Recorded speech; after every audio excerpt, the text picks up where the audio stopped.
malaking bilang po ng mga Pilipino, batay doon sa surveys, ay meron po talagang mataas na interest dito po sa paglilitis po na ito.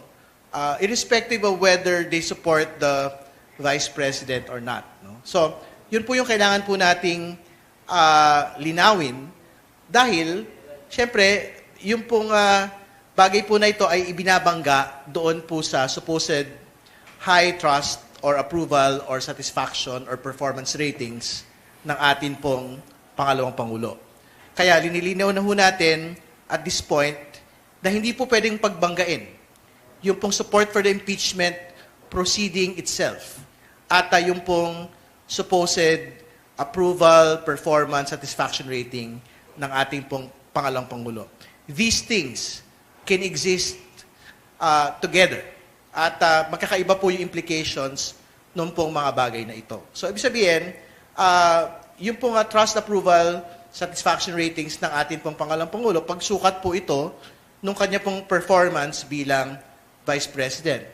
Wala po tayong usapin doon. Pero, yung pagsukat doon po sa support ng mga tao sa isang impeachment proceeding against the Vice President, ang implication po nito ay whether you are for or against the Vice President, you would want to know the truth behind the allegations. You would want to know whether or not meron po ba talagang betrayal of public trust, meron po ba talagang culpable violation of the Constitution, talaga bang totoo yung pong mga ebidensya patungkol sa pagbabanta, ebidensya tungkol sa maling paggamit ng confidential funds, ebidensya on Mary Grace Piatos, ebidensya on the 6.7 billion total transactions from the AMLC report. So, ibig sabihin, that should put to rest. Dapat mawasak yung pong pinapaikot na propaganda na dahil mataas yung satisfaction ratings,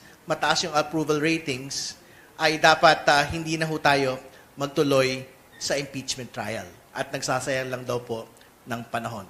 The survey relating to the impeachment itself would show na across the political divide, mahalaga po ito pong proseso na hinaharap po natin sa paglilitis po ng pangalawang Pangulo.